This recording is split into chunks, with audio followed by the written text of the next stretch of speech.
तर good morning सगळ्यांना. सकाळी उठलो, आवरलं आणि डायरेक्ट निघालो ऑफिसवर जायला. आज तर काय ऑफिसवर जायचं नव्हतं, कारण का सकाळ सकाळीच आली होती एक लई मोठी मीटिंग. म्हणजे पहिलं तर माहीत नव्हतं किती मोठी आहे, पण नंतर कळालं किती मोठी. सकाळी पोचलो साईटवर. तर साईटवर गेलो होतो आम्ही 10 वाजता आणि साईटवरून एक्झिट केलं आहे 4 वाजता. याच्यावरून तुम्हाला कळतच असेल की साईट व्हिजिट किती मोठी होती. पूर्ण टाईम तिथं घालवल्यानंतर तिथून मग जायचं होतं आपल्याला ब्रह्माला, म्हणजे दुसऱ्या साईडवर.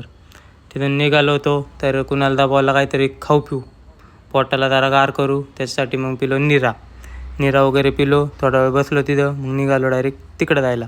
साईटवर पोचलो. त्याच्यानंतर मग साईटवर जाऊन तिथली जरा विजिट करायची होती, पाहणी वगैरे करायची होती, ती केली. त्यांना काय मटेरियलचं काही स्नॅक लिस्ट वगैरे होत्या त्या काढल्या.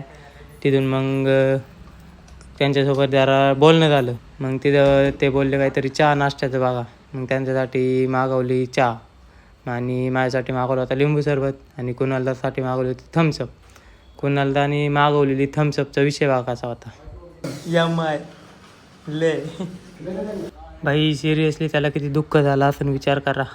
जर CSKच्या फॅनला MIची जर थम्सअप प्यायला लागती तर सिरियसली गायची. मग तिथून सगळं त्यांचं आवरलं. तिथून डायरेक्ट पोचलो आपल्या ऑफिसला पोचलो. ऑफिसवर झाली मीटिंग. आपण यायच्या आधी पण मीटिंग झाली होती, आपण आल्यानंतर पण मीटिंग झाली. त्याच्यानंतर त्या राहिलेल्या साईटवरचं थोडंसं वर्किंग होतं, ते कंप्लीट करत बसलो.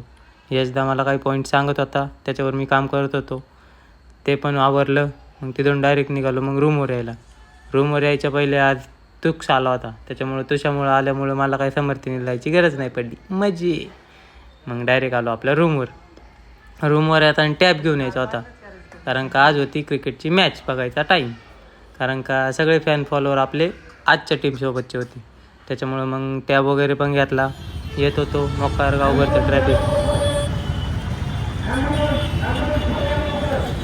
ट्रॅफिक किती पण असू द्या बाई, पुणे एवढं बी हलक्यात नका घेऊ. तुम्हाला असं वाटत असेल का हे काय कोणाला साईड देणार आहे, ॲम्ब्युलन्सला का सेकंदात साईड दिली, डायरेक्ट माईकवर अनाऊन्स. टॉपचा विषय गाईच. मग तिथून डायरेक्ट पोचलो आपल्या रूमवर आलो. रूमवर येऊन जरा काम होतं, मग ते काम करायला घेतलं. कोणाला ते गेले होते जेवायला आणायला, ते जेवायला घेऊन आले, जेवण वगैरे केलं. तर कसा वाटला आजचा व्लॉग आवडला असेल तर लाईक करा, कमेंट करा, सबस्क्राईब करायला विसरू नका. धन्यवाद.